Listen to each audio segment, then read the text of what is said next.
taliyaha qaybta booliiska gobolka Togdheer iyo sidoo kale saraakiisha ciidanka booliiska gobolka Togdheer ayaa si wada jira xariga uga jaray xarunta hoosada oo laga hirgeliyay qaybta booliiska gobolka Togdheer waxaana xarunta lagu dayactiri doonaa gaadiidka kala duwan ee ciidamada booliiska Somaliland gaar ahaan gobolada bariga Somaliland iyadoona xarunta lagu qalabeeyay qalab cusub oo loogu talagalay inay ka qayb qaataan dayactirka gaadiidka booliiska gobolada bariga Somaliland ugu horeyn waxa munaasabadaasi ka hadlay taliyaha laanta gaadiidka ee ciidanka booliiska gobolka Togdheer dhamme Siciid Maxamed Ibrahim Caateey oo sheegay inay ka go'an tahay inay dayactiraan gaadiidka ciidanka booliiska gobolada bariga Somaliland waxaana uu mahadnaqay taliyaha ciidanka booliiska Somaliland Siree Guuto Maxamed Aadan Saqadhi dabagalay iyo sidoo kale cid kasto gacan ka geysatay suurtagelinta dhismahan lagu dayactiri doono gaadiidka ciidanka booliiska gobolada bariga Somaliland halka waxaan saaka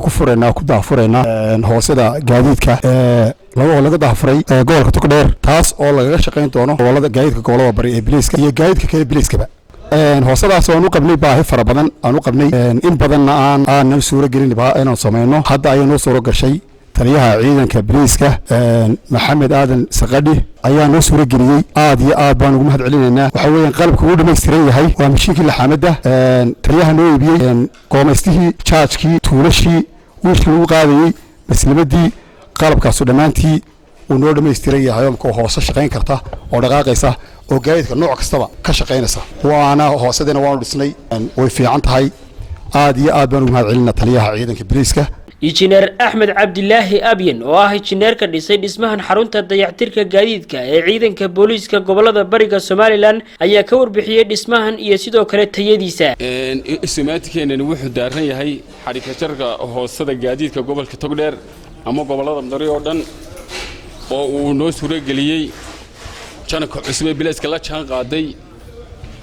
ilaahay idinkii waxaanu ka baryaynaa inaanay tii ugu horeysay tii ugu dambeysay noqonaya ay sidaa wax qabadku mid u socdo uu noqdo annagoo haddaan nahay qaybta bilayska gobolka Togdheer aanay ahayn wax qabadka iyaga u horeeyay kani wax xariga jirka iyagu badnaa wax qabad hore oo badan aanu qabanay waxaanu ugu mahadnaqaynaa cid kastoo ka hawl gashay iyo janka bilayska noo suura geliyay inay hoosada gaadiidku noo qabsoonto taliyaha qaybta booliiska gobolka Togdheer gaashaanle dhexe Cali Maxamed Faarax oo munaasabadaasi ka hadlay ayaa ku dheeraaday baahida loo qabay xarunta hoosada ee lagu dayactiri doono gaadiidka ciidanka booliiska Somaliland gaar ahaan gobolada bariga Somaliland kan waa hoosada gaadiidka ee gobolka Togdheer laga hirgeliyay 30 sano ayay muxuu ahaa dayacnayd waxa nasiib u yeeshay taliyaha ciidanka booliiska ee cusub Maxamed Aadan Saqadhi oo saaka ku suntan wax qabadkiisii koowaad ama labaad aan idhaahdee waa kii gobolka Togdheer oo ka hirgeliyay waana ugu mahad celinaa alxamdulilaahi rabbil caalamiin waxay ka shaqeyn doontaa hoosadani gobolada bariga gaar ahaan gobolada bariga oo dhan ayay ka shaqeyn doontaa amba ciidanka booliiska Somaliland ayay lagu dayactiri doonaa insha Allah bidnillaahi kariim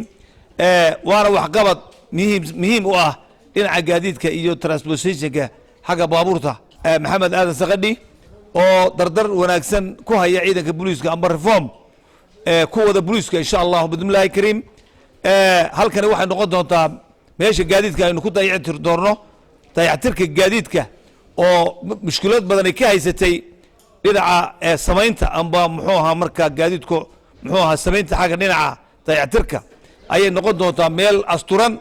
oo lagu sameyn doono insha Allah bidnillaahi kariim gabagabadiina waxa halkaasi xariga lagaga jaray dhismaha xarunta hoosada ee lagu dayactiri doono gaadiidka ciidanka booliiska gobolka Togdheer iyo sidoo kale gobolada bari Khaliil Barra Awraan TV-ga qaranka Somaliland magaalada Burco